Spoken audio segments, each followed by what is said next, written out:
Suamiku melempar surat cerai tepat di wajahku, berteriak di depan tetangga bahwa aku punya waktu 24 jam untuk angkat kaki demi gundiknya.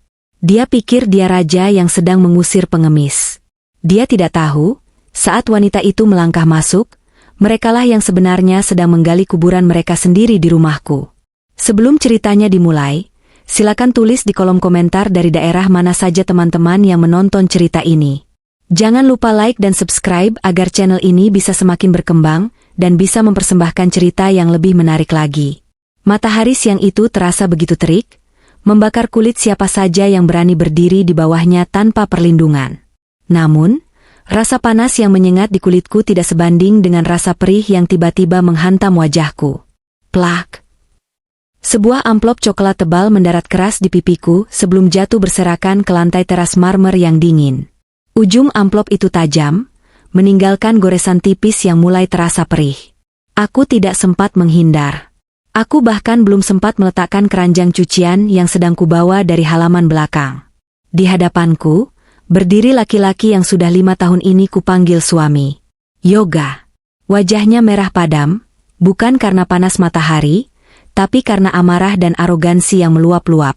Napasnya memburu, seolah-olah melihatku saja sudah membuatnya jijik setengah mati. Dia mengenakan setelan jas mahal berwarna biru laut, jas yang kupilihkan bahannya, jas yang kubayar dengan uang dari rekening pribadiku yang tidak pernah dia ketahui. Tapi saat ini, dia terlihat seperti orang asing yang mengerikan. Tanda tangani itu, bentaknya. Suaranya menggelegar, memecah kesunyian kompleks perumahan elit tempat kami tinggal. Aku menatap amplop di kakiku, lalu menatapnya. Apa ini, Mas? Tanyaku pelan. Aku berusaha menjaga suaraku tetap datar, meski jantungku berdetak kencang seperti genderang perang. Jangan pura-pura bodoh. Yoga melangkah maju, telunjuknya menuding tepat di depan hidungku. Itu surat cerai. Aku sudah muak melihat mukamu yang lusuh itu di rumah ini. Aku sudah muak hidup dengan wanita pasif yang tidak tahu cara merawat diri sepertimu. Dia sengaja mengeraskan suaranya. Aku bisa melihat dari sudut mataku, pagar tanaman tetangga sebelah mulai bergerak-gerak. Bu Wina. Tentu saja. Tetangga yang satu itu punya radar gosip lebih canggih daripada satelit mata-mata. Dia pasti sudah berdiri di balik pagar, menempelkan telinganya, siap merekam setiap detail kehancuranku untuk disebarkan di grup WhatsApp ibu-ibu kompleks sore nanti. Yoga tahu itu. Dia tahu ada penonton. Dan itulah yang dia inginkan. Dia ingin pertunjukan. Dia ingin penghinaan ini menjadi tontonan publik. Mas, kita bisa bicarakan ini di dalam, kataku, mencoba meredam situasi. Bukan karena aku takut, tapi karena aku masih punya sisa rasa malu untuknya. Jika dia tahu kebenarannya, dia tidak akan berani berteriak seperti ini. Tidak ada yang perlu dibicarakan di dalam. Yoga tertawa sinis, tawa yang terdengar kering dan kejam. Dia berbalik badan, merentangkan tangannya seolah sedang berpidato di depan rakyat jelata. Dengar baik-baik, Maya, kamu punya waktu 24 jam. Cuma 24 jam untuk angkat kaki dari rumah ini. Bawa semua baju-baju murahmu, daster-daster jelekmu itu, dan pergi dari sini. Aku terdiam, mencengkeram pegangan keranjang cucian semakin erat hingga buku-buku jariku memutih. Daster? Ya? Aku sedang memakai daster batik sederhana yang warnanya sudah agak pudar karena sering dicuci. Tanpa riasan wajah, rambut digelung asal-asalan karena seharian aku membersihkan rumah besar ini sendirian, tanpa pembantu, karena Yoga bilang kita harus berhemat untuk investasi, padahal uangnya dia pakai untuk hal lain. Kamu dengar tidak? Bentaknya lagi saat melihat aku hanya diam. Besok jam begini, aku akan membawa calon istri baruku ke sini. Helena. Dia wanita berkelas, cantik, dan pantas bersanding denganku. Tidak sepertimu, benalu. Kata, benalu, itu menggema di kepalaku. Lucu sekali. Ironi yang begitu kental hingga rasanya pahit di lidahku. Yoga menyebutku benalu di rumah yang sertifikatnya tertulis atas namaku. Dia menyebutku benalu saat dia mengendarai mobil yang cicilannya dibayar oleh dividen perusahaanku. Dia berdiri di sana, merasa seperti raja, padahal mahkotanya hanyalah pinjaman dariku yang selama ini diam. Mas, potongku, kali ini suaraku sedikit lebih tajam. Aku mengangkat wajah, menatap matanya lurus-lurus. Kamu mengusirku dari rumah ini?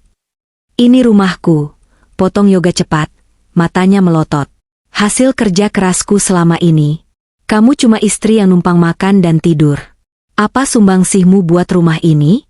Nol besar. Kamu cuma bisa minta uang belanja, itu pun tidak becus mengaturnya. Lihat dirimu, dekil, bau bawang. Helena itu wangi, modis, dia wanita karir yang hebat. Dia pantas menjadi nyonya di rumah ini, bukan kamu. Buina kini sudah tidak bersembunyi lagi. Dia terang-terangan muncul di balik pagar, berpura-pura menyiram tanaman yang sebenarnya sudah basah kuyup. Dia menatapku dengan tatapan yang sulit diartikan, campuran antara kasihan dan kepuasan melihat orang kaya jatuh. Di matanya, dan di mata semua orang, aku hanyalah istri Yoga yang beruntung dinikahi pengusaha sukses, lalu sekarang dibuang karena tidak tahu diri. Yoga mengambil langkah mundur, merapikan jasnya dengan gerakan angkuh. Ingat, Maya. 24 jam. Besok siang, kalau aku masih melihat batang hidungmu di sini, aku akan panggil satpam untuk menyeretmu keluar seperti sampah. Jangan harap kamu dapat sepeser pun harta Gonogini. Pengacaraku sudah mengatur semuanya agar kamu keluar dengan tangan kosong, sama seperti saat kamu datang dulu. Tangan kosong. Gumamku pelan, mengulang kata-katanya. Ya, tangan kosong. Serunya puas. Sekarang masuk, kemasi barang rongsokanmu. Aku mau pergi menjemput kebahagiaanku. Tanpa menunggu jawabanku, Yoga berbalik menuju mobil sedan hitam mengkilap yang terparkir di Carport I. Itu mobil favoritnya. Dia selalu membanggakan mobil itu sebagai simbol kesuksesannya. Dia masuk ke dalam, membanting pintu dengan keras, lalu menyalakan mesin yang menderu halus. Dia menurunkan kaca jendela hanya untuk meludah ke arah taman bunga yang kurawat setiap pagi, lalu tancap gas meninggalkan pekarangan rumah. Debu beterbangan, mengotori lantai teras yang baru saja kusapu. Hening. Suasana kembali senyap setelah deru mesin mobilnya menghilang di tikungan. Hanya ada suara air kran dari selang Buina yang masih mengalir. Sabar ya, Jeng Maya.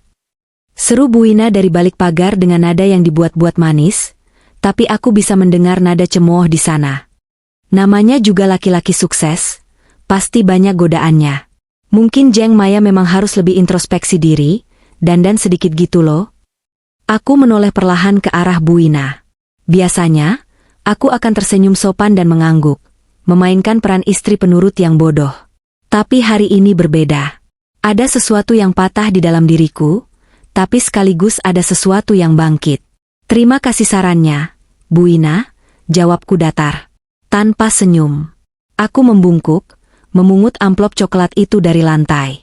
Kertasnya terasa tebal di tanganku.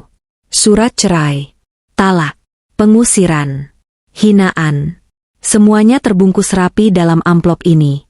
Aku berjalan masuk ke dalam rumah yang dingin dan luas ini. Rumah dengan pilar-pilar tinggi, lantai marmer Italia, dan lampu gantung kristal yang harganya bisa membiayai hidup satu keluarga sederhana selama setahun. Yoga pikir ini istananya. Dia pikir dia baru saja memenangkan pertempuran dengan mengusir musuh yang lemah. Aku meletakkan keranjang cucian di sofa ruang tamu, sofa kulit asli yang didatangkan dari Eropa. Aku duduk di sana, menghela napas panjang. Mataku menatap sekeliling ruangan. Foto pernikahan kami yang besar masih tergantung di dinding utama. Di foto itu, Yoga tersenyum lebar, merangkul pinggangku posesif. Saat itu aku mengira itu cinta.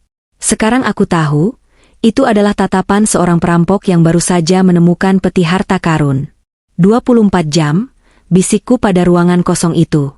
Dia memberiku waktu 24 jam untuk pergi. Dia bilang dia akan membawa Helena, wanita, berkelas, itu, untuk menjadi nyonya baru di sini. Sebuah senyum tipis, sangat tipis, perlahan terukir di bibirku. Bukan senyum sedih. Bukan senyum kekalahan. Ini adalah senyum dingin seseorang yang memegang kartu as di meja judi saat lawan sudah mempertaruhkan segalanya. Yoga lupa satu hal mendasar. Dia lupa siapa yang menandatangani cek pembelian rumah ini. Dia lupa siapa yang namanya tertera di akta pendirian perusahaan tempat dia menjabat sebagai direktur utama. Dia lupa bahwa tanpa tanda tanganku, Dia hanyalah seorang pria dengan jas mahal yang tidak punya dompet. Dia ingin aku pergi? Baiklah. Tapi dia tidak tahu bahwa saat aku melangkah keluar dari rumah ini, nyawa, dari segala kemewahan yang dia nikmati juga akan ikut pergi bersamaku. Aku melirik jam dinding. Pukul 12 siang. Waktu hitung mundur dimulai. Aku tidak akan menangis. Air mataku terlalu mahal untuk laki-laki yang bahkan tidak tahu cara menghargai istri yang telah mengangkat derajatnya. Aku mengambil ponsel dari saku dasterku. Layarnya retak sedikit di ujung, tapi masih berfungsi baik.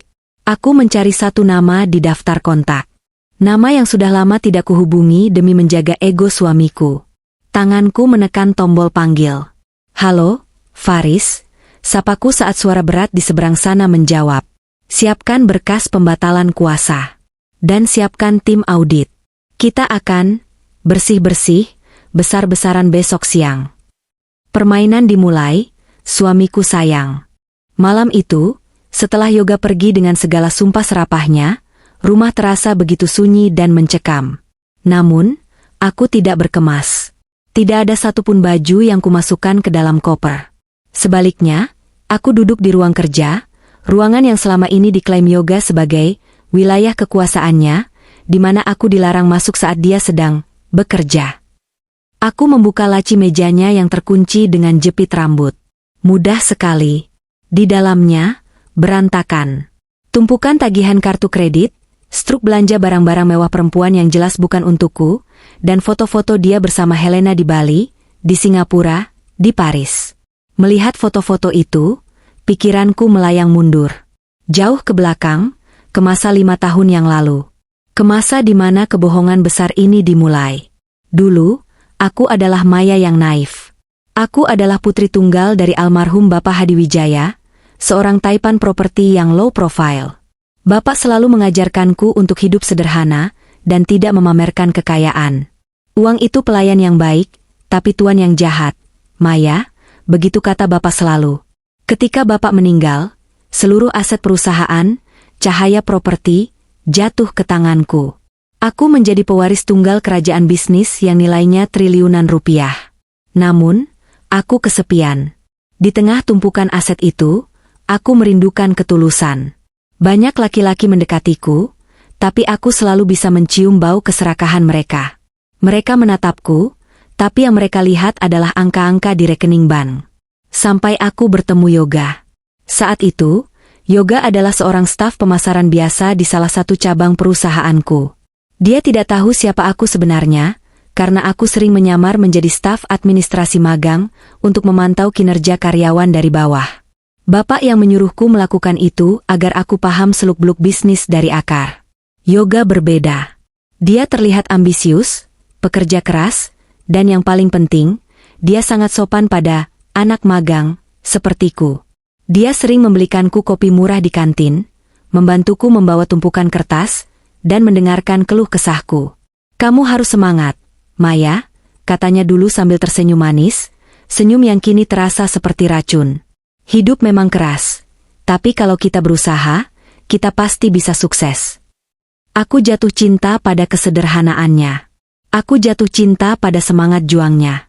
Ketika dia melamarku dengan cincin emas yang sangat kecil dan sederhana, aku menangis bahagia. Aku pikir, akhirnya aku menemukan laki-laki yang mencintaiku apa adanya, bukan karena uang Bapak. Namun, disitulah kesalahan pertamaku. Ketakutan akan kehilangan ketulusan itu membuatku memutuskan untuk menyembunyikan identitas aslinya lebih lama. Aku punya warisan sedikit dari orang tua, kataku padanya saat kami menikah. Cukup untuk modal usaha. Sedikit, dalam kamusku ternyata berbeda dengan sedikit dalam pikiran Yoga. Ketika aku membelikan rumah ini, tunai, dan memberitahunya bahwa ini adalah investasi warisan, mata Yoga berbinar dengan cara yang aneh. Itu bukan binar kebahagiaan sepasang suami istri yang baru punya rumah, tapi binar keserakahan. Hebat juga warisan orang tuamu, katanya waktu itu, meraba dinding marmer dengan takjub. Kesalahan kedua, dan yang paling fatal, terjadi 6 bulan setelah pernikahan. Yoga merasa rendah diri. Dia sering pulang dengan wajah murung, mengeluh diremehkan di kantor, mengeluh gajinya kecil, Mengeluh dia merasa tidak berguna sebagai kepala keluarga karena istrinya punya warisan lebih banyak. Aku merasa gagal jadi suami. Mei, keluhnya suatu malam, menyandarkan kepalanya di pangkuanku. Orang-orang memandangku sebelah mata. Ibu juga selalu tanya kapan aku naik jabatan. Hati wanitaku luluh. Aku tidak tega melihat suamiku merasa kerdil. Demi mengangkat harga dirinya, demi membuatnya merasa menjadi pemimpin, aku melakukan hal bodoh. Aku mengatur agar yoga dipromosikan secara kilat di cahaya properti. Aku bekerja di balik layar, menyuruh jajaran direksi untuk mengangkat yoga sebagai direktur utama operasional. Aku memberikan dia panggung. Mas, aku percaya sama kemampuan kamu, kataku saat menyerahkan surat pengangkatan itu, yang sebenarnya aku sendiri yang menyetujuinya. Kelola perusahaan ini. Biar aku di rumah saja, mengurusmu. Aku ingin jadi istri yang berbakti. Dan untuk melindungi egonya di depan umum, aku membiarkan dia mengklaim semuanya. Kepada ibunya, mertuaku Bu Sinta, Yoga bilang, ini hasil kerja kerasku. Bu, Maya cuma di rumah, dia beruntung punya suami seperti Yoga. Awalnya, aku diam saja. Aku pikir, biarlah. Yang penting dia bahagia. Yang penting rumah tangga kami tenang. Aku rela dianggap istri pengangguran, istri yang cuma tahu menghabiskan uang suami, asalkan Yoga merasa dihargai. Aku mundur dari sorotan, membiarkan Yoga bersinar di bawah lampu yang sebenarnya aku yang nyalakan. Tapi kekuasaan mengubah segalanya. Seperti kata Bapak, uang adalah tuan yang jahat. Begitu Yoga memegang kendali, begitu orang-orang mulai memanggilnya, Pak Bos, Pak Direktur, dia berubah. Sifat aslinya keluar perlahan tapi pasti. Dia mulai meremehkanku. Dia mulai mengkritik penampilanku. Kamu kok pakai baju itu terus?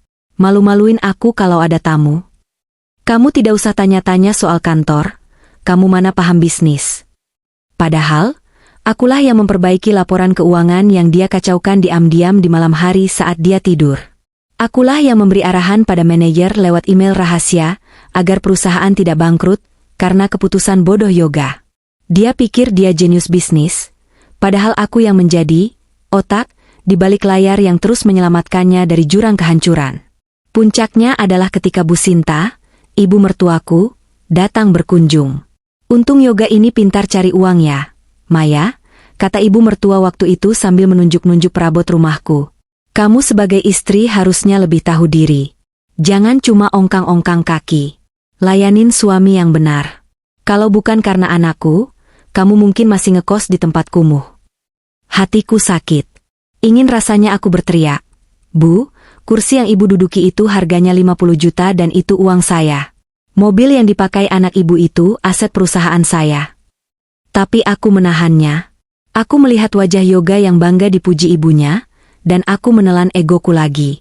Cinta itu berkorban, pikirku bodoh waktu itu. Kini, duduk di kursi kebesaran Yoga di ruang kerjanya, menatap bukti-bukti perselingkuhannya, aku sadar bahwa pengorbananku sia-sia.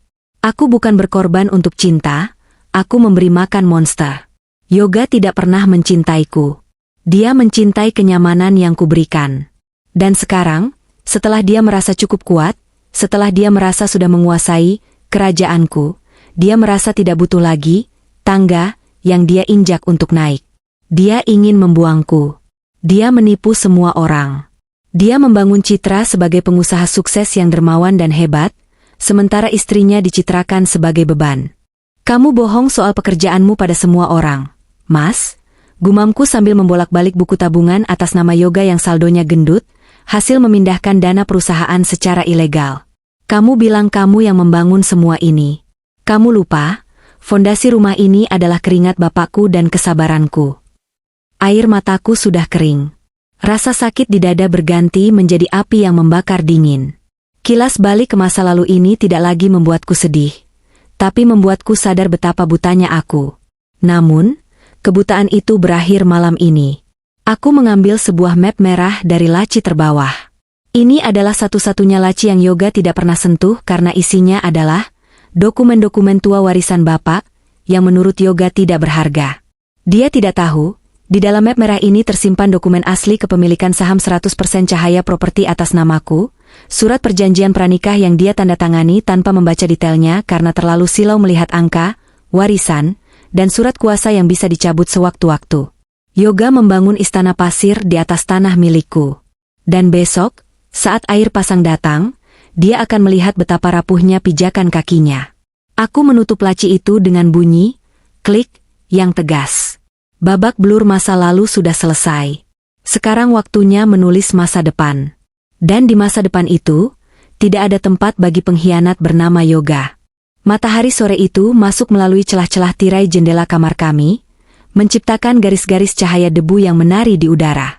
Itu terjadi tepat 1 minggu sebelum Yoga melemparkan surat cerai ke wajahku. Seminggu yang lalu, saat aku masih menjadi istri yang bodoh, atau setidaknya, istri yang berusaha menutup mata demi keutuhan rumah tangga. Hari itu, Yoga pulang lebih awal dari biasanya.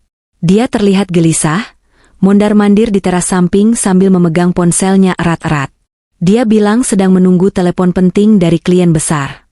Aku, seperti biasa, hanya mengangguk patuh dan masuk ke dapur untuk menyiapkan camilan sore kesukaannya. Namun, ada sesuatu yang aneh. Pintu kaca yang memisahkan ruang keluarga dan teras samping biasanya selalu tertutup rapat karena AC menyala. Tapi hari itu sedikit terbuka, menyisakan celah kecil yang cukup untuk mengalirkan suara. Aku sedang mengaduk teh manis hangat ketika suara tawa Yoga terdengar. Tawa itu berbeda. Bukan tawa sopan kepada klien, bukan tawa bisnis yang penuh strategi. Itu adalah tawa renyah, tawa menggoda yang sudah lama hilang dari pernikahan kami.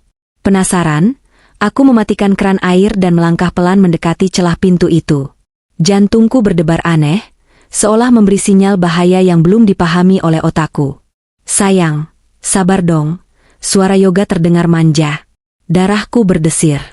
Klien macam apa yang dipanggil? Sayang? Aku menahan napas, menempelkan telinga lebih dekat ke celah pintu. Iya, aku tahu kamu sudah bosan menunggu, lanjut Yoga. Tenang saja. Villa di Bali yang kita lihat bulan lalu itu sudah beres urusannya. Itu kado buat ulang tahun kamu bulan depan. Tentu saja atas namaku, memangnya mau atas nama siapa lagi? Istriku? Hah, jangan bercanda. Tanganku yang memegang sendok teh gemetar hebat. Villa di Bali? Villa seminyak yang baru saja diakuisisi oleh Cahaya Properti 2 bulan lalu sebagai aset perusahaan untuk penyewaan wisata? Bagaimana bisa Yoga mengklaim itu sebagai kado pribadi? Dia? Yoga mendengus, nada suaranya berubah menjadi penuh cemooh. Maya itu nggak tahu apa-apa, Helena. Dia itu cuma ibu rumah tangga yang tahunya cuma masak dan nonton sinetron. Dia pikir perusahaan itu jalan sendiri. Dia nggak tahu kalau akulah otak di balik semua kesuksesan ini. Tanpa aku, dia cuma gembel yang kebetulan dapat warisan. Air mataku menetes tanpa izin, jatuh membasahi lantai marmer yang dingin. Rasanya seperti ada tangan tak kasat mata yang meremas jantungku hingga hancur.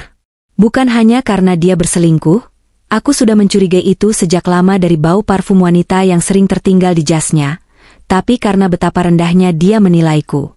Dia menghapus eksistensiku. Dia menganggapku parasit di atas kekayaan yang sebenarnya adalah milikku. Iya. Pokoknya kamu tenang saja. Mobil Porsche yang kamu mau itu juga lusa sudah bisa diantar ke apartemenmu. Pakai uang perusahaan dulu, gampang nanti aku manipulasi laporannya. Maya nggak pernah cek pembukuan. Dia terlalu percaya sama suaminya yang jenius ini. Yoga tertawa lagi, kali ini lebih keras, seolah-olah menipu istrinya adalah lelucon paling lucu di dunia. Oke, love you too. Sampai ketemu nanti malam. Sambungan telepon terputus. Aku buru-buru mundur, kembali ke dapur dengan langkah 1000, menyeka air mata kasar. Aku tidak boleh ketahuan. Tidak sekarang. Jika aku melabraknya sekarang, dia hanya akan mengelak, memutarbalikan fakta, atau mungkin melakukan hal nekat. Aku butuh lebih dari sekadar emosi. Aku butuh bukti. Malam itu, setelah Yoga tertidur pulas dengan senyum puas di wajahnya, mungkin memimpikan Helena dan Porsche barunya, aku menyelinap keluar kamar. Jam dinding menunjukkan pukul 2 pagi. Rumah sunyi senyap. Aku melangkah menuju ruang kerja, Tempat yang sama di mana nanti aku akan menemukan foto-foto mereka. Namun malam itu, tujuanku berbeda. Aku tidak mencari foto. Aku mencari angka. Aku menyalakan laptop kerjaku yang sudah lama tidak kusentuh. Sebagai pemilik tunggal cahaya properti, aku memiliki akses, super admin, ke sistem keuangan perusahaan. Akses yang bahkan level direktur utama seperti Yoga tidak memilikinya. Yoga tidak tahu ini. Dia pikir sistem IT perusahaan hanya bisa diakses lewat server kantor. Dia lupa, bapakku membangun sistem ini agar bisa dipantau dari mana saja. Layar laptop menyala, memendarkan cahaya biru ke wajahku.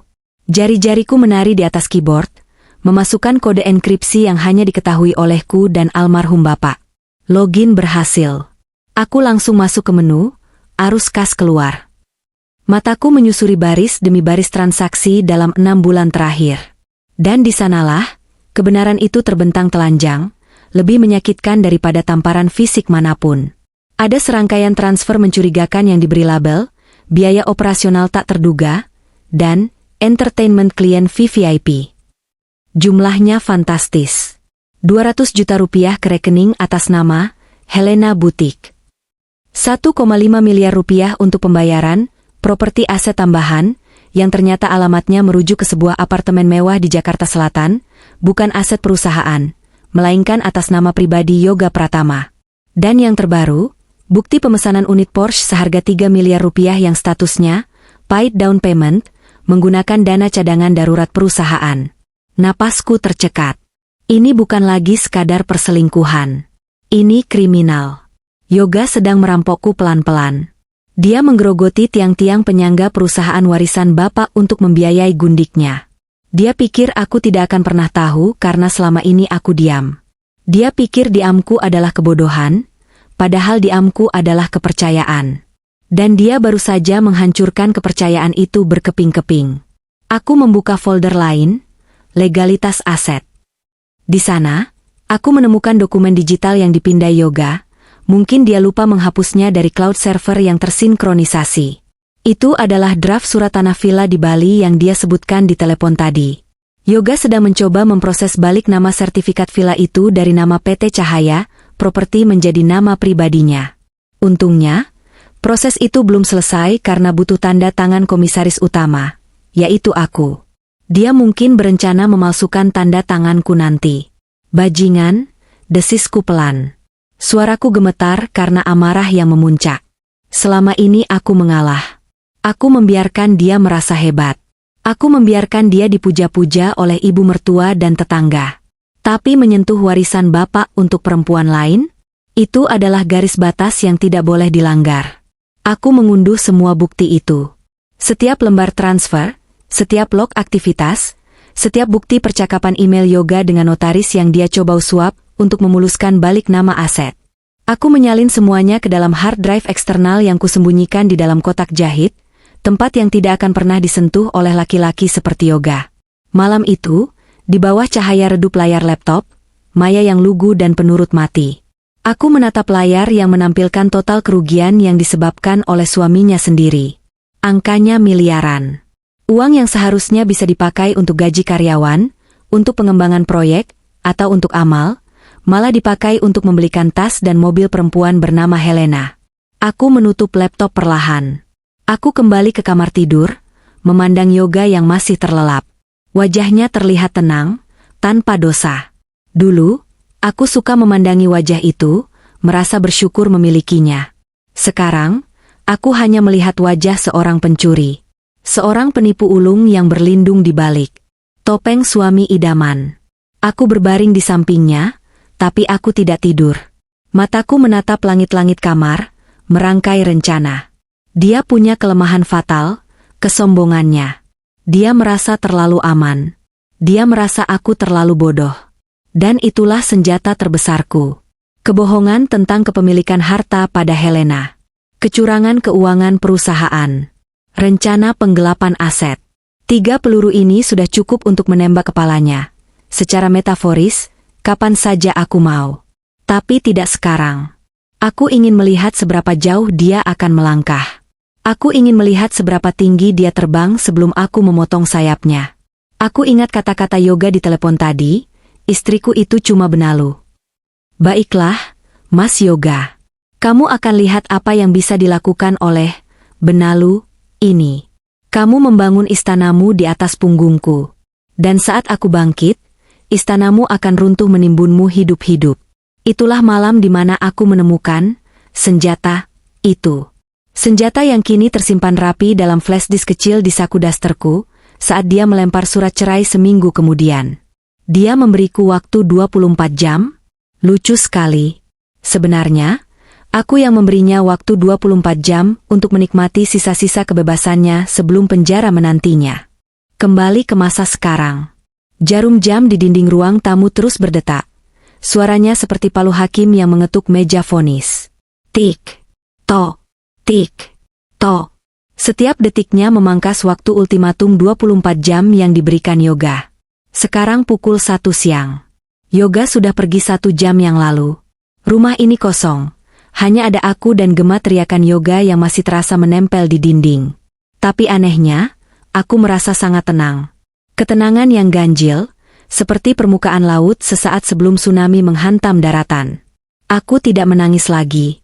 Air mata adalah respons untuk kesedihan, dan apa yang kurasakan sekarang bukanlah kesedihan, melainkan fokus yang tajam. Aku tidak berkemas. Tidak ada satupun koper yang kuturunkan dari atas lemari. Untuk apa aku berkemas dari rumahku sendiri? Aku mengambil ponselku, menekan nomor yang sudah tersimpan di speed dial nomor 1, bukan Yoga, melainkan Faris. Halo, Mei. Suara Faris terdengar cemas di seberang sana. Mungkin dia heran kenapa aku menelepon di jam kerja, sesuatu yang jarang kulakukan kecuali ada keadaan darurat. Ada apa? Tumben telepon siang-siang. Faris. Suaraku terdengar dingin, bahkan di telingaku sendiri. Yoga baru saja menjatuhkan talak. Dia mengusirku. Dia memberiku waktu 24 jam untuk keluar dari rumah ini, karena dia mau bawa gundiknya masuk besok siang. Hening sejenak di ujung telepon. Lalu terdengar suara kursi digeser kasar dan gebrakan meja. Apa? Dia gila? Dia lupa siapa pemilik rumah itu? Dia lupa siapa yang menggaji dia? Amarah Faris meledak seketika. Sebagai pengacara perusahaan sekaligus teman masa kecilku, Faris adalah satu-satunya orang yang tahu betapa besarnya pengorbananku untuk Yoga. Aku kesana sekarang. Kita hajar dia. Jangan, cegahku cepat. Jangan datang sekarang. Itu yang dia mau. Dia mau lihat aku panik, dia mau lihat aku histeris bawa pengacara. Terus kamu mau diam saja diusir dari rumah sendiri? Nada Faris meninggi, tidak terima. Siapa bilang aku mau pergi? Aku berjalan menuju jendela besar yang menghadap ke halaman depan, menatap jalanan kompleks yang sepi. Faris, dengarkan aku baik-baik. Aku butuh kamu lakukan sesuatu, tapi harus presisi. Jangan sampai Yoga curiga sampai besok siang. Aku mulai menjabarkan rencanaku. Rencana yang sudah kusun di kepalaku sejak malam penemuan bukti itu, namun baru sekarang kuaktifkan tombol, mulainya.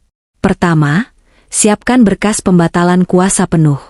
Cabut semua akses tanda tangan Yoga untuk rekening perusahaan dan aset. Bekukan kartu kredit korporat yang dia pegang, tapi aku memberi jeda untuk efek dramatis. Lakukan pembekuan itu tepat besok jam 12 siang. Jangan sekarang. Biarkan dia merasa masih punya uang malam ini. Biarkan dia belanja, biarkan dia pamer sama selingkuhannya. Oke, kejam. Aku suka. Suara Faris mulai tenang, dia menangkap alur permainanku. Terus? Kedua, aku mau kamu bawa tim audit besok. Dan bawa polisi. Bukti penggelapan dana yang aku kirim minggu lalu lewat email rahasia, sudah kamu pelajari? Sudah. Itu lebih dari cukup buat memenjarakan dia minimal 5 tahun, Mei. Bukti transfer ke butik Helena itu sangat fatal. Dia bodoh sekali pakai rekening operasional utama. Bagus. Bawa berkas itu besok. Tapi Faris, aku minta satu hal lagi. Ini agak pribadi. Apa itu? Hubungi jasa pindahan. Pesan truk yang paling besar. Tunggu, Mei. Kamu mau pindah? Faris bingung. Bukan buat barangku, Faris. Buat barang Yoga dan ibunya. Aku mau saat mereka diusir besok, tidak ada satupun barang rongsokan mereka yang tersisa di rumahku. Aku mau rumahku steril. Faris tertawa pendek, tawa yang penuh rasa hormat. Siap, Bu Bos. Truk akan standby di tikungan kompleks besok jam 11.55. Terima kasih, Riz. Mei. Suara Faris melembut. Kamu nggak apa-apa sendirian di sana malam ini? Kalau dia pulang dan ngamuk. Dia nggak akan pulang malam ini, potongku yakin. Dia pasti sedang merayakan kemenangan semuanya dengan Helena. Dia akan menginap di hotel atau di apartemen gundiknya. Dia mau masuk besok dengan gaya, seolah-olah dia raja yang baru menaklukkan benteng. Biarkan saja. Setelah menutup telepon, aku tidak duduk diam. Aku mulai bergerak. Langkah pertamaku adalah menuju kamar tidur utama. Kamar yang selama ini menjadi saksi bisu kebohongannya. Aku membuka lemari pakaian Yoga. Jas-jas mahalnya berjejer rapi. Armani, Hugo Boss, semuanya dibeli dengan uang hasil keringat bapak. Aku tidak menyentuhnya dengan kasar. Aku tidak membuangnya ke lantai seperti di film-film drama. Tidak, itu terlalu berantakan. Aku justru merapikannya. Aku ingin saat dia diusir besok, dia melihat betapa teraturnya hidup yang dia tinggalkan. Biar rasa kehilangannya makin terasa. Lalu aku berjalan ke kamar tamu, tempat ibu mertuaku, Bu Sinta, sering menginap. Sebenarnya, Bu Sinta punya rumah sendiri di kampung. Tapi sejak Yoga sukses, dia lebih sering tinggal di sini, bertingkah seolah dia ibu suri. Barang-barangnya berserakan. Krim wajah mahal, tas-tas KW yang dia pamerkan ke teman arisannya. Aku membiarkan semuanya di tempatnya. Aku tidak mau merusak kejutan besok. Sore harinya, bel rumah berbunyi. Seorang kurir datang membawa paket besar atas nama Yoga. Aku menerimanya. Tanda tangan di sini, Bu, kata kurir itu. Aku melihat label paketnya. Dari toko elektronik mewah. Isinya adalah home theater terbaru seharga puluhan juta. Yoga memesannya ke alamat rumah ini. Luar biasa. Dia bahkan sudah mulai mengisi rumah ini dengan barang baru untuk menyambut hidup baru. Padahal aku masih di sini. Dia benar-benar menganggapku sudah tidak ada. Terima kasih, Mas, kataku pada kurir sambil tersenyum tipis. Aku meletakkan kardus besar itu tepat di tengah ruang tamu. Ini akan menjadi monumen kebodohannya besok. Dia membeli barang ini dengan kartu kredit yang besok siang akan menjadi sampah plastik tidak berguna. Malam harinya, aku duduk di meja makan yang panjang dan mewah itu sendirian. Biasanya, aku akan sibuk melayani Yoga makan malam, mendengarkan celotehannya tentang betapa lelahnya dia bekerja, atau mendengarkan sindiran Bu Sinta tentang masakanku yang kurang asin atau kurang manis. Malam ini sunyi. Dan dalam kesunyian ini, aku merasakan kekuatanku kembali. Aku menyantap mie instan, makanan yang dilarang Yoga karena dianggap makanan orang miskin, dengan nikmat. Rasanya jauh lebih enak daripada steak mahal yang dimakan dengan hati tertekan. Sambil makan, aku mengecek CCTV lewat ponselku. Kamera di garasi merekam pergerakan di luar. Semuanya aman. Tapi kemudian, aku melihat notifikasi dari bank masuk ke emailku. Transaksi berhasil, IDR 25 juta di Emerald Jewelry. Transaksi berhasil, IDR 5 juta di Sky Lounge Bar. Yoga sedang berpesta. Dia membeli perhiasan untuk Helena. Dia minum-minum merayakan perceraian yang belum sah secara hukum, tapi sudah dia anggap selesai. Hatiku berdesir nyeri sedikit. Sisa-sisa cinta yang bodoh, tapi segera tertutup oleh logika. Habiskanlah, Mas, gumamku pada layar ponsel. Nikmati malam terakhirmu sebagai orang kaya. Karena mulai besok, kamu bahkan tidak akan mampu membeli materai untuk surat permohonan maaf. Aku mematikan lampu-lampu utama rumah, membiarkannya gelap gulita. Hanya lampu taman yang menyala. Dari luar, rumah ini tampak seperti rumah kosong yang ditinggalkan penghuninya. Tetangga pasti berpikir aku sedang menangis di pojokan kamar, atau mungkin sudah pergi diam-diam karena malu. Biarkan mereka berpikir begitu. Elemen kejutan adalah kunci dari segala peperangan. Aku masuk ke kamar tidur, mengunci pintu rapat-rapat. Malam ini aku akan tidur nyenyak. Aku butuh tenaga. Besok adalah hari pertunjukan. Besok, Mayasi, Upik Abu, akan membuka topengnya dan kembali menjadi ratu di istananya sendiri. Panggung sudah disiapkan, naskah sudah dihafal, dan para aktor antagonis akan segera datang untuk menerima karma mereka. Aku memejamkan mata, dan untuk pertama kalinya dalam 5 tahun, aku tidak sabar menunggu hari esok. Jam dinding antik berbandul emas yang tergantung di ruang tengah berdetak dengan irama yang terasa lebih lambat dari biasanya. Jarum pendeknya perlahan merayap mendekati angka 12, sementara jarum panjangnya sudah bersiap di angka 11. Pukul 11.55 siang. 5 menit lagi. Hanya tersisa 5 menit sebelum ultimatum 24 jam yang diteriakkan Yoga kemarin berakhir. Aku duduk dengan tenang di sofa tunggal favoritku, menyilangkan kaki dengan anggun. Hari ini, tidak ada daster batik lusuh yang melekat di tubuhku. Aku mengenakan gaun terusan berbahan sutra berwarna marun gelap, warna yang memancarkan aura kekuatan dan keberanian. Rambutku yang biasanya digelung asal-asalan kini tergerai rapi, sudah di-blow matang, membingkai wajahku yang dipoles riasan tipis namun tegas. Lipstik merah bata di bibirku adalah pernyataan perang tanpa suara. Di meja kopi di hadapanku, secangkir teh Earl Grey masih mengepulkan asap tipis. Aromanya menenangkan, kontras dengan badai yang sebentar lagi akan menerjang masuk melalui pintu depan. Aku menyesap teh itu perlahan, membiarkan kehangatannya mengalir di tenggorokanku, menenangkan saraf-saraf yang tegang karena antisipasi. Suara deru mesin mobil yang sangat kuhafal terdengar dari kejauhan, semakin lama semakin mendekat, lalu berhenti tepat di depan pagar rumah. Suara mesin itu kasar dan sombong, persis seperti pemiliknya. Itu mobil sport 2 pintu yang dibeli Yoga bulan lalu menggunakan uang perusahaan dengan dalih, kendaraan operasional direksi. Aku mendengar suara pintu mobil dibanting, diikuti oleh suara tawa perempuan yang melengking manja. Tawa itu menusuk telinga, seperti gesekan piring kaca yang pecah. Lalu terdengar suara berat Yoga, penuh percaya diri, seolah dia adalah kaisar yang baru pulang dari penaklukan besar. Lihat rumah ini, sayang, suara Yoga terdengar samar-samar dari balik pintu utama yang sengaja tidak kukunci.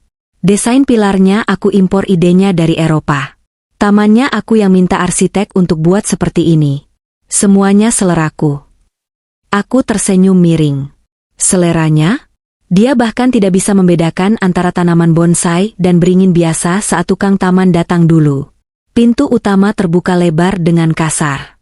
Cahaya matahari siang yang terik menyerbu masuk, menciptakan siluet 3 orang di ambang pintu. Yoga memimpin di depan, mengenakan kacamata hitam dan kemeja pantai yang kancing atasnya terbuka, memamerkan dada yang dia pikir bidang. Di sampingnya, menggandeng lengannya dengan posesif, berdiri seorang wanita muda dengan gaun kuning cerah yang terlalu pendek dan terlalu ketat. Helena. Wajahnya cantik, aku akui, tapi tatapan matanya kosong, hanya berbinar saat melihat benda-benda mahal di sekeliling ruangan. Dan di belakang mereka, mengekor dengan wajah angkuh yang familiar, adalah ibu mertuaku, Bu Sinta. Langkah mereka terhenti seketika saat melihatku. Yoga melepas kacamata hitamnya dengan gerakan dramatis, matanya melotot seolah melihat hantu. Dia mengharapkan rumah kosong. Dia mengharapkan aku sudah pergi sambil menangis, menyeret koper berisi baju-baju bekas. Dia tidak menyangka akan menemukan aku duduk santai di singgasananya, menyesap teh seolah hari ini adalah hari Minggu yang damai. Maya, bentak Yoga, suaranya memecah keheningan ruangan. Kenapa kamu masih di sini? Bukankah aku sudah bilang kamu punya waktu 24 jam? Kamu tuli atau bodoh? Aku meletakkan cangkir tehku ke tatakan dengan bunyi, denting, yang halus namun terdengar jelas. Perlahan, aku mengangkat wajah, menatap mereka satu persatu dengan sorot mata dingin. Selamat siang, Mas Yoga, Ibu, sapaku datar, lalu tatapanku beralih ke wanita di sebelahnya. Dan kamu pasti Helena. Selamat datang di rumah ini.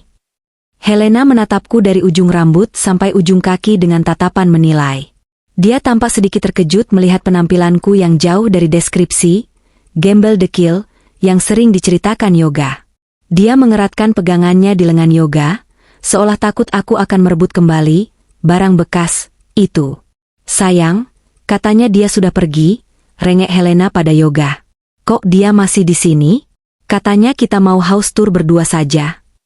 Tenang, sayang, Yoga menenangkan, lalu kembali menatapku dengan nyalang. Maya, keluar sekarang. Jangan bikin aku panggil satpam komplek untuk menyeretmu.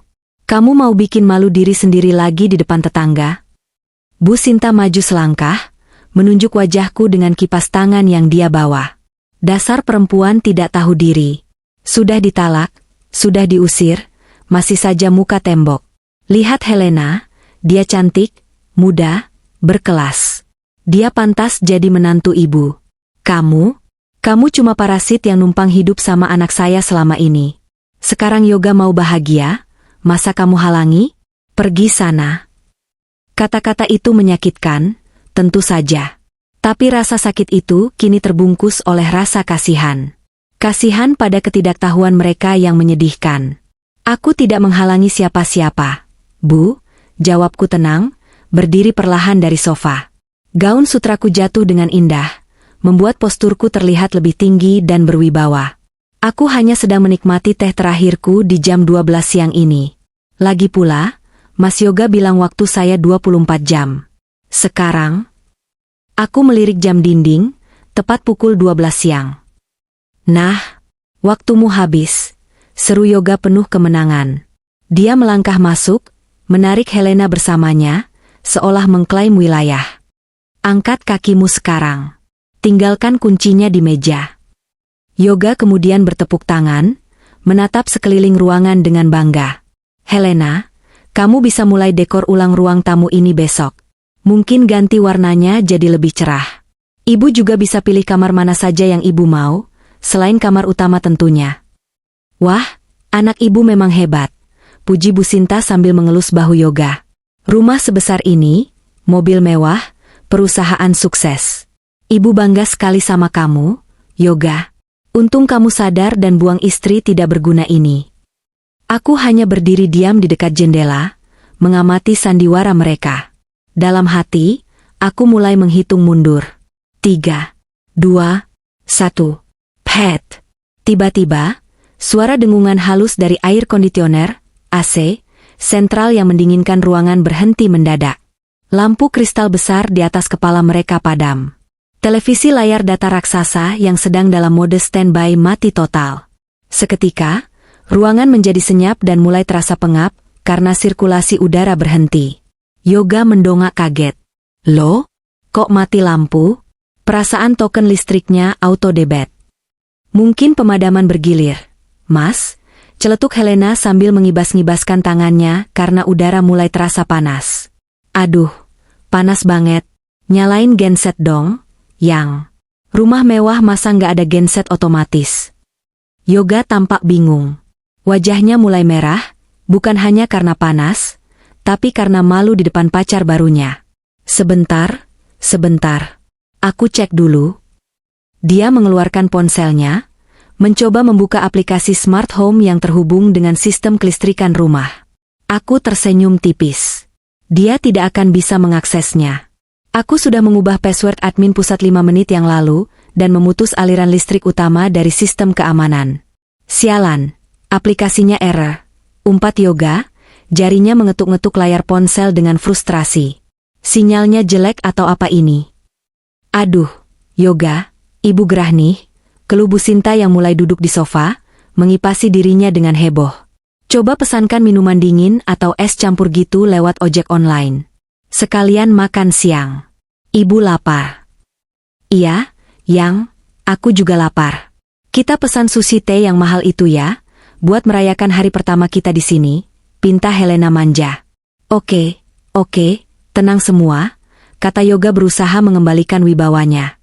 Dia membuka aplikasi pemesanan makanan. Aku pesankan paket pesta sushi dan es teler durian yang paling mahal buat kalian. Tenang saja, uang bukan masalah. Dia mulai memencet pesanan dengan percaya diri. Aku mengamatinya lekat-lekat. Inilah momen yang kutunggu. Serangan pertama yang akan meruntuhkan pilar mentalnya. Pesan, bayar. Gumam Yoga saat menekan tombol konfirmasi pembayaran. Tiba-tiba, keningnya berkerut. Dia menatap layar ponselnya dengan bingung. Loh, Gagal. Dia mencoba lagi. Transaksi ditolak? Apa-apaan ini? Kenapa, Yang? Tanya Helena, mulai tidak sabar. Kartu kredit utamaku ditolak. Mungkin sistem bank lagi down. Elak Yoga, berusaha terlihat tenang meski keringat mulai menetes di pelipisnya. Pakai kartu debit platinum saja. Dia mencoba lagi. Hening sejenak. Lalu makian kasar keluar dari mulutnya. Bangsat. Ditolak juga? Saldo tidak mencukupi? Tidak mungkin. Kemarin saldonya masih ratusan juta. Kepanikan mulai merambat naik di wajah Yoga. Dia mencoba kartu ketiga, kartu keempat. Semuanya gagal. Notifikasi merah terus bermunculan di layar ponselnya. Transaksi ditolak. Hubungi bank penerbit. Ada apa sih, Yoga? Tanya Bu Sinta tajam. Kok lama sekali pesannya? Ibu sudah haus. Sebentar, Bu. Ini bannya yang bodoh. Bentak Yoga, kehilangan kendali emosinya. Dia mencoba menelepon call center bank dengan mode loudspeaker, karena tangannya gemetar. Suara operator mesin penjawab terdengar jelas di ruangan yang sunyi itu. Selamat siang, Bapak Yoga Pratama. Mohon maaf, seluruh rekening dan kartu kredit atas nama Anda saat ini sedang dalam status dibekukan atas permintaan pemilik rekening utama dan Departemen Hukum terkait dugaan aktivitas mencurigakan. Yoga mematikan panggilan itu dengan cepat, wajahnya pucat pasi seperti mayat. Dia menatapku. Untuk pertama kalinya sejak dia masuk, ada ketakutan di matanya. Ketakutan purba dari seseorang yang menyadari bahwa tanah tempat dia berpijak sedang runtuh. Helena menatap Yoga dengan curiga. Dibekukan? Pemilik rekening utama? Maksudnya apa, Yoga? Bukannya kamu pemiliknya? Itu kesalahan sistem. Yoga tergagap, keringat dingin membanjiri lehernya. Pasti ada hacker. Aku harus urus ini ke kantor. Aku melangkah maju satu langkah. Suara hak sepatuku beradu dengan lantai marmer, menciptakan gema yang mengintimidasi. Tidak perlu ke kantor, Mas. Suaraku memecah kepanikan mereka. Tenang, dingin, dan mematikan. Kantor yang datang ke sini. Apa maksudmu? Tanya Yoga, suaranya parau. Listrik mati bukan karena pemadaman bergilir. Jelasku sambil menatap lurus ke matanya. Dan rekeningmu dibekukan bukan karena hacker. Itu semua karena pemilik aslinya sudah mencabut akses untuk user tamu. User tamu? Helena mengulang kata-kataku dengan nada bingung. Ya, aku tersenyum manis pada Helena. Mas Yoga lupa memberitahumu satu detail kecil, Helena. Bahwa di rumah ini, dan di perusahaan itu, dia hanyalah penumpang. Penumpang yang baru saja diturunkan di tengah jalan karena tidak tahu diri. Diam kamu, Maya, teriak Yoga panik, mencoba menyerangku secara verbal untuk menutupi ketakutan. Jangan dengarkan dia, Helena. Dia gila. Dia cuma mau mengacaukan mental kita. Tapi terlambat. Benih keraguan sudah tertanam di mata Helena. Dan saat suasana semakin memanas, suara bel pintu berbunyi. Panjang dan tegas. Bukan tamu biasa. Itu adalah lonceng kematian bagi ego Yoga. Serangan psikologis ini baru permulaan. Jantung Yoga sepertinya berdetak begitu keras, hingga aku bisa mendengarnya dari tempatku berdiri. Wajahnya yang tadi merah padam karena marah kini berubah menjadi abu-abu pucat. Keringat dingin mengucur deras, membasahi kemeja pantainya yang norak, membuatnya tampak semakin menyedihkan. Di sampingnya, Helena mulai menjauhkan diri. Insting materialistisnya mendeteksi bahaya finansial yang mengancam. Bu Sinta masih terlihat bingung, menatap anak kebanggaannya dengan mulut sedikit terbuka, tidak mengerti mengapa kartu, orang kaya, anaknya bisa ditolak. Bel pintu berbunyi sekali lagi, lebih mendesak. Buka pintunya, Mas, perintahku. Bukan permohonan, tapi perintah. Tamu kita sudah datang. Siapa yang kamu undang? Desis Yoga. Matanya liar mencari jalan keluar. Polisi? Kamu panggil polisi. Lebih buruk dari polisi bagi orang sepertimu, jawabku. Karena Yoga terpaku di tempatnya seperti patung yang retak, aku berjalan melewati mereka menuju pintu utama. Aroma parfum Helena yang menyengat tercium saat aku melewatinya, bercampur dengan bau keringat ketakutan dari Yoga. Aku membuka pintu lebar-lebar. Di sana berdiri Faris, sahabat sekaligus pengacara kepercayaanku, didampingi oleh 2 orang pria berseragam staf audit perusahaan dan 2 orang petugas kepolisian berseragam lengkap. Faris tampak gagah dengan setelan jas hitam formal, membawa tas kerja kulit tebal yang aku tahu berisi amunisi untuk menghancurkan hidup Yoga. "Selamat siang, Bu Maya," sapa Faris formal, mengedipkan sebelah matanya sedikit padaku, tanda bahwa dia siap beraksi. "Kami datang sesuai instruksi untuk eksekusi aset dan penyerahan berkas hukum." "Silakan masuk, Pak Faris," kataku, mempersilakan mereka masuk ke arena pembantaian. Saat rombongan itu masuk ke ruang tamu, Bu Sinta menjerit kecil melihat polisi. Ada apa ini? Pak Polisi, kenapa kesini? Ini rumah orang baik-baik. Menantu saya ini direktur utama." Faris tidak mempedulikan teriakan Bu Sinta. Dia berjalan tenang menuju meja kopi, menggeser cangkir tehku, dan meletakkan tumpukan dokumen tebal di sana. Suara hempasan kertas itu terdengar seperti vonis hakim di ruang sidang. "Yoga Pratama," suara Faris berat dan berwibawa. Dia tidak menggunakan panggilan Pak. "Saya di sini mewakili klien saya, Ibu Maya Hadiwijaya, selaku pemilik tunggal PT Cahaya Properti dan seluruh aset turunannya." "Klien?" Yoga tertawa sumbang, tawa orang yang sudah putus asa.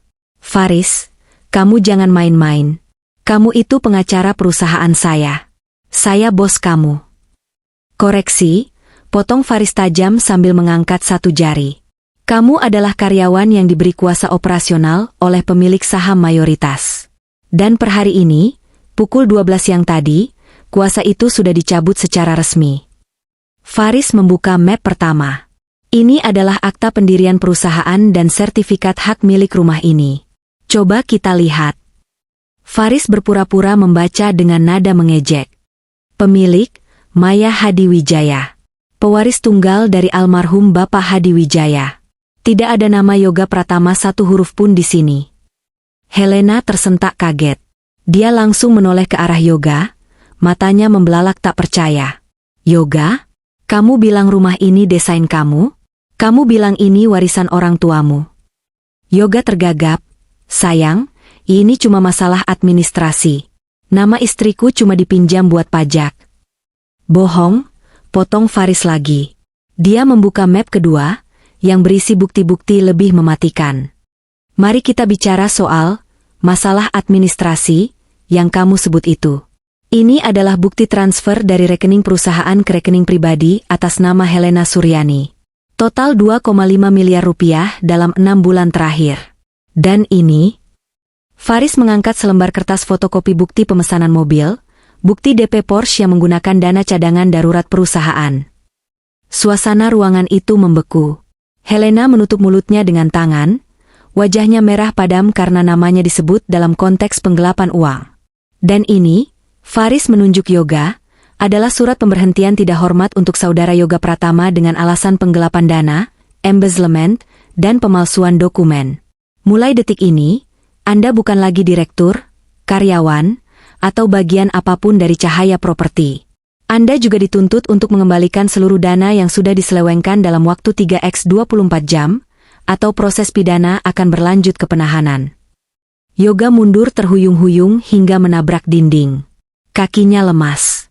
"Tidak mungkin, Maya, kamu tidak mungkin melakukan ini padaku. Aku suamimu." "Mantan suami," koreksiku dingin. "Kamu yang melempar surat cerai itu kemarin. Ingat? Kamu yang bilang aku punya waktu 24 jam. Sekarang aku kembalikan kata-katamu. Kamu tidak punya waktu lagi." Bu Sinta, yang sedari tadi diam karena syok, tiba-tiba maju dan memukul dada Yoga. "Yoga, jelaskan sama ibu, apa maksudnya ini? Jadi rumah ini punya Maya?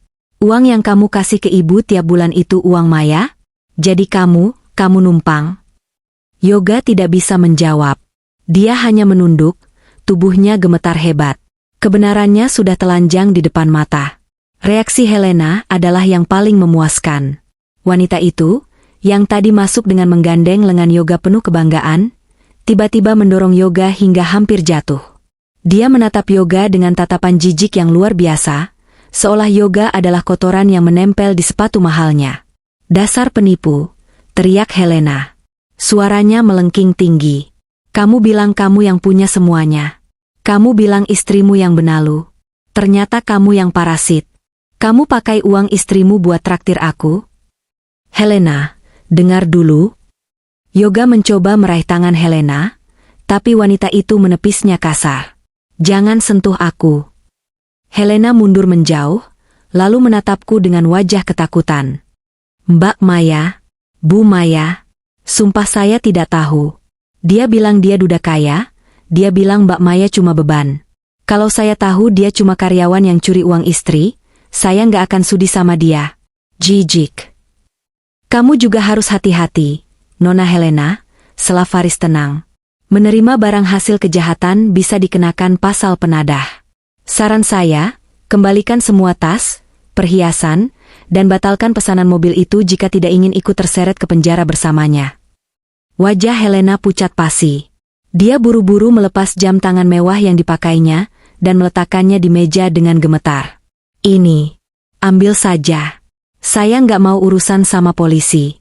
Saya putus sama kamu, Yoga. Dasar kere. Miskin belagu.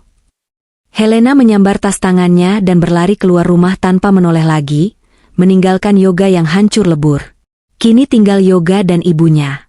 Bu Sinta terduduk lemas di sofa, menangis meraung-raung. Bukan menangisi nasib anaknya, tapi menangisi nasib dirinya sendiri yang sadar bahwa sumber uangnya sudah kering. Aduh Gusti, celaka mau tinggal di mana ibu kalau begini? Aku melangkah mendekati Yoga. Dia merosot di lantai, bersandar pada dinding di bawah foto pernikahan kami yang masih tergantung. Sebuah ironi terakhir. Dia mendongak menatapku, matanya basah oleh air mata ketakutan. Tidak ada lagi Yoga yang sombong. Tidak ada lagi Yoga yang membentak. Yang ada hanyalah seorang pecundang yang tertangkap basah. Maya. Suaranya serak, memelas. Maafkan aku, Mei. Aku hilaf. Kita bisa perbaiki ini kan? Aku batalkan talaknya. Kita mulai dari awal lagi ya. Aku janji akan berubah. Aku menatapnya tanpa emosi. Rasa cintaku sudah habis, terkuras oleh setiap kebohongannya. Faris, panggilku tanpa mengalihkan pandangan dari Yoga. Barang-barang mereka bagaimana? Truk pindahan sudah menunggu di depan gerbang. Bu, jawab Faris sigap. Tim saya sudah mengepak barang-barang pribadi Yoga dan ibunya. Hanya yang baju dan barang pribadi, tidak termasuk barang mewah yang dibeli pakai uang perusahaan. Semua sudah ada di dalam kardus di teras. Aku mengangguk. Bagus. Aku membungkuk sedikit, mensejajarkan wajahku dengan wajah Yoga. Dengar baik-baik, Yoga. Mobilmu sudah disita perusahaan. Rekeningmu kosong. Dan rumah ini? Aku menegakkan tubuh kembali, merasa lega yang luar biasa. Rumah ini hanya untuk pemiliknya. Bawa ibumu dan kardus-kardusmu. Pergi dari sini sebelum polisi menyeretmu paksa. Maya. Tegak kamu sama ibu, seru Bu Sinta. Ibu yang mengajarkan Yoga untuk tidak tahu diri, jawabku tajam pada mertuaku. Ibu yang selalu menghina saya dan memuja Yoga karena uangnya. Sekarang uangnya hilang, silakan ibu nikmati anak kebanggaan ibu itu apa adanya. Faris memberi isyarat pada polisi. Kedua petugas itu maju, memegang lengan Yoga kiri dan kanan, memaksanya berdiri. Silakan keluar dari properti ini, Pak, kata salah satu polisi tegas. Yoga diseret keluar seperti pesakitan, kakinya serasa tak bertulang. Dia terus menoleh ke belakang, memanggil namaku, memohon ampun, tapi aku sudah membalikkan badan. Aku tidak ingin melihat sampah dibuang. Aku hanya ingin melihat rumahku bersih kembali. Saat pintu tertutup di belakang mereka, memisahkan aku dari masa lalu yang busuk, aku menghela napas panjang. Keheningan kembali menyelimuti rumah ini. Tapi kali ini, keheningan itu terasa damai. Bukan sepi yang menyakitkan, tapi sepi yang membebaskan. Kerja bagus, Mei, kata Faris lembut, menepuk bahuku sopan. Kamu hebat. Aku tersenyum pada Faris, senyum tulus pertamaku dalam waktu yang sangat lama. Terima kasih, Riz. Tapi ini belum selesai. Aku ingin pastikan seluruh dunia tahu siapa Yoga sebenarnya, supaya tidak ada korban lain. Serangan faktual sudah berhasil. Sekarang tinggal satu babak terakhir. Penghakiman di depan saksi mata yang paling dia takuti, tetangga dan masyarakat. Pintu kayu jati yang kokoh itu tertutup di belakang punggungku, namun drama yang sesungguhnya baru saja berpindah panggung. Jika di dalam rumah adalah pengadilan privat, maka halaman depan rumahku kini telah berubah menjadi alun-alun eksekusi publik. Suara keributan dari luar sana terdengar jelas menembus dinding, bercampur dengan teriknya matahari siang yang sedang berada di puncaknya. Aku menarik napas panjang, merapikan sedikit tatanan rambutku yang sebenarnya masih sempurna, lalu menoleh pada Faris. Dia mengangguk pelan, memberiku isyarat dukungan tanpa kata. "Ayo kita selesaikan ini, Riz," kataku mantap. Kami melangkah keluar menuju teras. Pemandangan yang tersaji di hadapanku sungguh kacau, namun entah mengapa terlihat begitu artistik di mataku.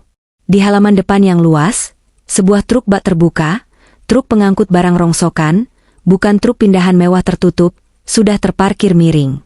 Beberapa kuli angkut yang disewa Faris sedang menurunkan kardus-kardus berisi pakaian yoga dan Bu Sinta.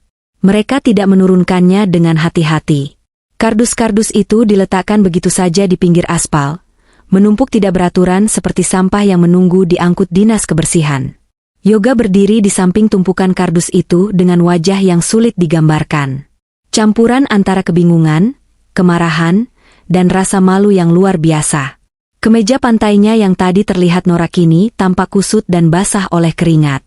Di sebelahnya, Bu Sinta duduk di atas salah satu koper plastik sambil memegang dadanya, meratap dramatis seolah dia adalah korban bencana alam. Dan tentu saja, penonton setia kami sudah hadir. Bu Wina tidak sendirian.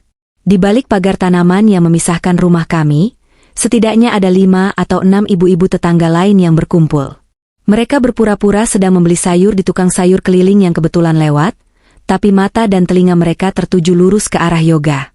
"Loh, Pak Yoga, kok barang-barangnya ditaruh di luar semua?" Suara Bu Wina terdengar nyaring, sengaja diproses dengan volume maksimal agar semua orang mendengar. Katanya mau pindahan ke rumah baru yang lebih mewah? Kok malah pakai truk bak terbuka begini? Istrinya mana? Si Neng Maya kok nggak kelihatan? Yoga mencoba menegakkan badannya, berusaha mengais sisa-sisa harga dirinya yang sudah hancur lebur. Dia memaksakan senyum yang terlihat menyedihkan. Bu Wina. Iya, ini ada sedikit salah paham teknis. Biasalah, urusan orang kaya, renovasi rumah baru belum selesai, jadi kami harus transit dulu. Kebohongan itu meluncur begitu saja, refleks alaminya untuk menipu. Bahkan di detik-detik kehancurannya, dia masih mencoba membohongi tetangga. Salah paham teknis? Aku bersuara lantang dari atas tangga teras, memotong bualannya. Semua mata seketika tertuju padaku. Aku berdiri di posisi yang lebih tinggi, menatap ke bawah ke arah mereka. Sinar matahari membuat gaun merah marunku tampak menyala. Tidak ada salah paham, Bu Wina, lanjutku sambil berjalan menuruni tangga dengan anggun, diikuti Faris dan 2 orang polisi di belakangku. Kehadiran polisi membuat suasana seketika menjadi tegang. Ibu-ibu yang tadi berbisik-bisik langsung terdiam. Yoga menatapku dengan tatapan memohon, menggelengkan kepalanya pelan seolah memintaku untuk tidak membuka aibnya di depan umum. "Jangan lakukan ini, Mei," matanya seolah berkata begitu. Tapi aku tidak peduli. Kemarin dia tidak peduli saat berteriak mempermalukanku di tempat yang sama. "Maya, tolonglah kita bicara di dalam," desis Yoga saat aku sudah berdiri cukup dekat dengannya. Aku mengabaikannya dan beralih menatap para tetangga. "Bapak-bapak, ibu-ibu, mohon maaf atas kegaduhan siang ini. Sebenarnya tidak ada yang perlu ditonton. Saya hanya sedang membersihkan rumah saya dari hama." "Hama?" Bu Wina membeo, matanya membelalak penuh rasa ingin tahu. "Maksudnya Pak Yoga?" "Betul," jawabku tegas, suaraku tenang namun tajam. "Selama ini mungkin ibu-ibu mendengar cerita bahwa suami saya ini adalah pengusaha sukses yang membiayai hidup saya. Bahwa saya hanya istri malas yang beruntung. Hari ini, saya ingin meluruskan fakta agar tidak ada lagi fitnah." Aku menunjuk Yoga yang kini menunduk dalam-dalam. Laki-laki ini, Yoga Pratama, bukan pemilik rumah ini. Rumah ini, beserta seluruh isinya, adalah milik saya, warisan dari orang tua saya. Yoga hanyalah karyawan di perusahaan saya yang selama ini saya berikan amanah, namun dia menyalahgunakannya. Gumam kaget terdengar dari kerumunan tetangga. Hah? Jadi selama ini rumahnya punya Bu Maya? Bisik salah satu dari mereka. Wah, si Yoga ngakunya dia yang beli tunai lo waktu arisan bapak-bapak. Aku melanjutkan, tidak memberi jeda bagi Yoga untuk membela diri.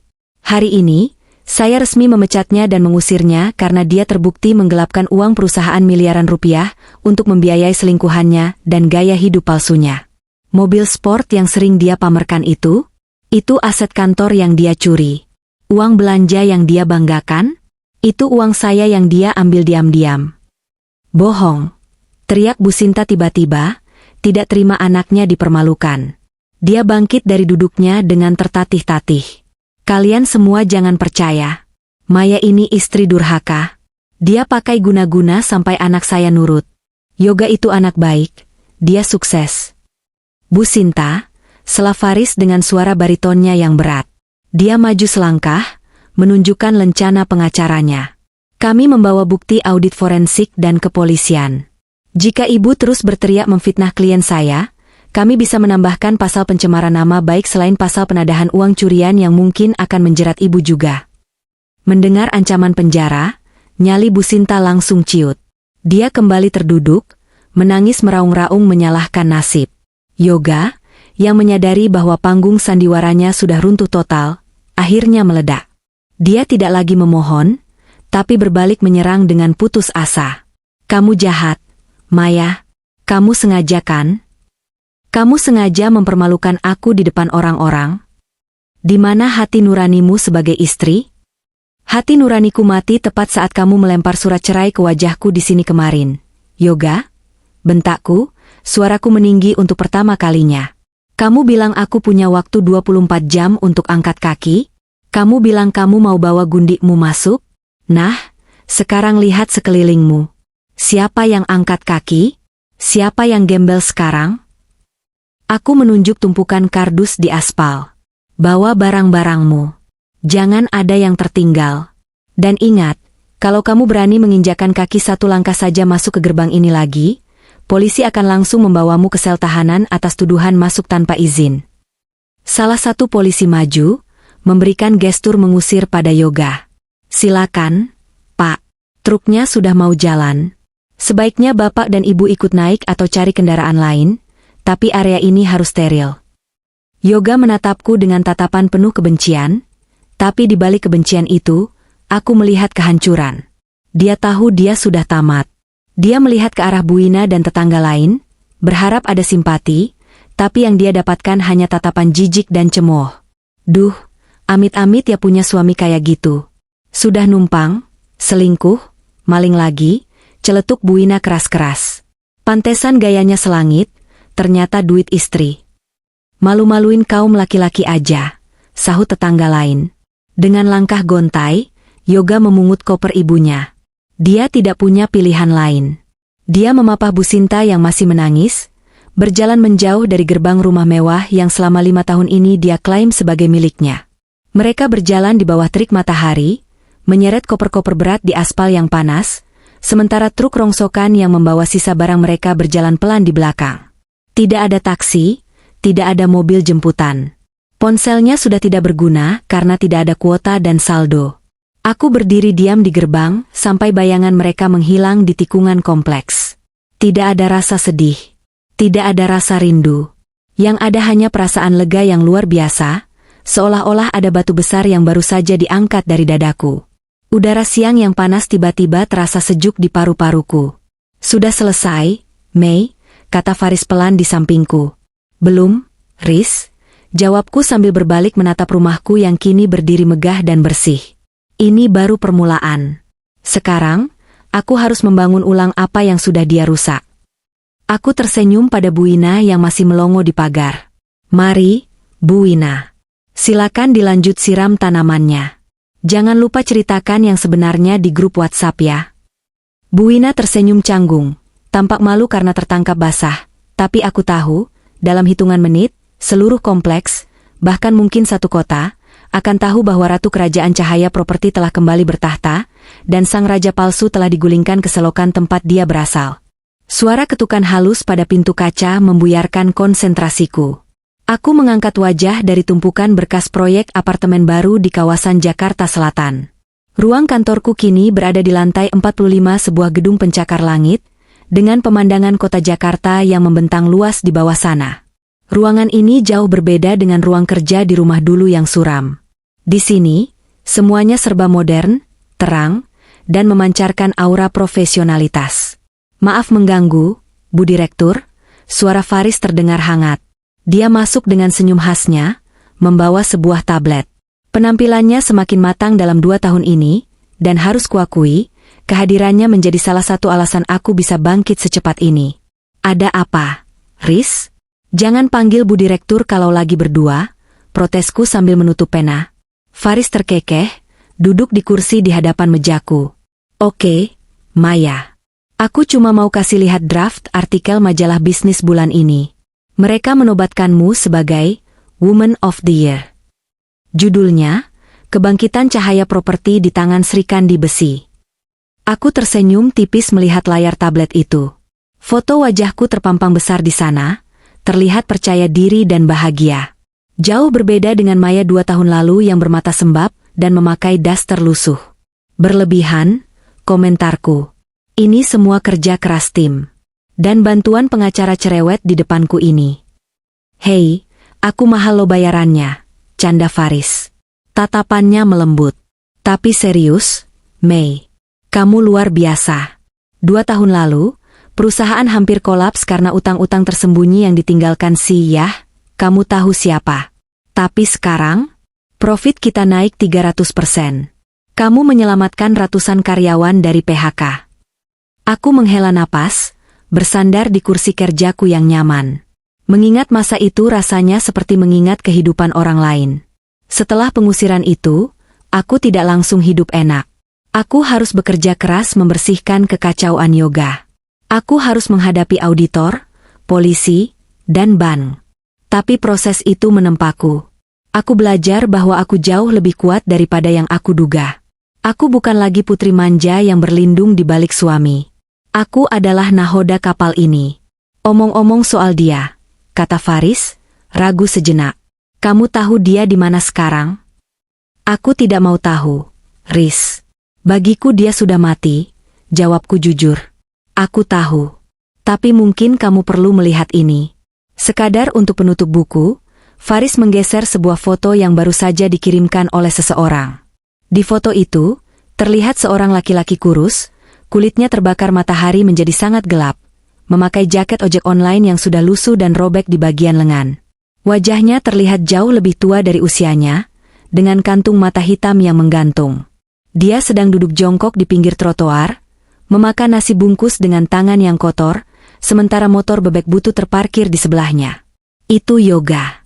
Temanku melihatnya di daerah Pasar Lama, jelas Faris pelan. Dia terlilit utang pinjaman online untuk menutupi gaya hidupnya setelah diusir. Ibunya sakit-sakitan di kampung dan dia harus membiayainya. Tapi karena dia punya catatan kriminal penggelapan dana, meski kita tidak memenjarakannya demi belas kasihan, tidak ada perusahaan yang mau mempekerjakannya. Helena? Dia sudah menikah dengan laki-laki tua kaya lain sebulan setelah meninggalkan Yoga. Aku menatap foto itu lama. Dulu, aku mungkin akan menangis melihatnya. Tapi sekarang, aku hanya merasakan kekosongan. Itu adalah hasil dari pilihan-pilihan yang dia buat sendiri. Karma itu bukan balas dendam. Riz, kataku pelan, mengembalikan tablet itu pada Faris. Karma itu hanya cermin. Apa yang kamu lemparkan, itu yang memantul kembali padamu. Dia melempar keserakahan, dan sekarang keserakahan itu memakannya. Setuju, Faris menyimpan tabletnya. Jadi, makan siang? Ada restoran baru di lantai bawah. Aku yang traktir. Boleh. Tapi kali ini pakai uangmu sendiri ya, bukan kartu kredit kantor, godaku sambil berdiri dan meraih tas kerjaku. Kami tertawa bersama, berjalan keluar ruangan menuju lift. Kehidupan baruku bukan hanya tentang kekayaan atau jabatan. Ini tentang kebebasan. Tentang dikelilingi oleh orang-orang yang tulus menghargaiku, bukan hartaku. Tentang tidur nyenyak di malam hari tanpa rasa curiga. Sementara itu, di sudut kota yang lain, di bawah terik matahari yang sama yang menyinari gedung kantorku, Yoga mengusap peluh di dahinya dengan punggung tangan yang kasar. Perutnya masih perih meski sudah diisi nasi rames murah. Notifikasi di ponsel retaknya berbunyi, orderan masuk. Dia harus mengantar paket dokumen ke sebuah gedung perkantoran mewah di pusat kota. Tarifnya lumayan, bisa buat beli obat darah tinggi ibunya. Dia menyalakan motor bututnya, membelah kemacetan Jakarta dengan perasaan hampa yang sudah menjadi temannya sehari-hari. Sesampainya di depan gedung pencakar langit tujuannya, dia mendongak.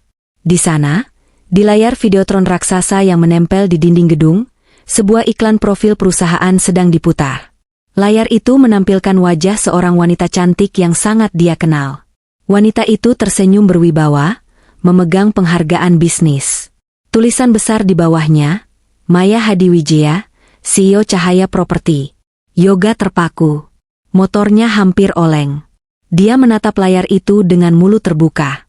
Wanita itu, wanita yang dulu dia hina bau bawang, wanita yang dia usir dengan kejam, kini menatap dunia dari ketinggian yang tidak akan pernah bisa dia gapai lagi. Dia terlihat begitu bersinar, begitu jauh, begitu mustahil. Dan di detik itu, penyesalan yang sebenarnya menghantam Yoga lebih keras daripada pukulan fisik manapun. Dia sadar, dia pernah memegang berlian di tangannya, tapi dia membuangnya demi memungut batu kerikil yang dia kira emas. "Weh, jalan jangan ngelamun!" Teriakan klakson mobil di belakangnya membuyarkan lamunan Yoga. Dia tersentak, menunduk malu, dan kembali menarik gas motornya, tenggelam dalam debu jalanan dan kebisingan kota, membawa serta penyesalan yang akan menghantuinya seumur hidup. Di atas sana, aku melihat keluar jendela, menatap arus lalu lintas yang kecil seperti semut. Aku tidak melihat Yoga di bawah sana, dan itu tidak penting lagi. Aku berbalik, menyambut uluran tangan Faris yang menungguku di pintu lift. Pintu lift tertutup, membawaku naik ke atas, ke tempat aku seharusnya berada.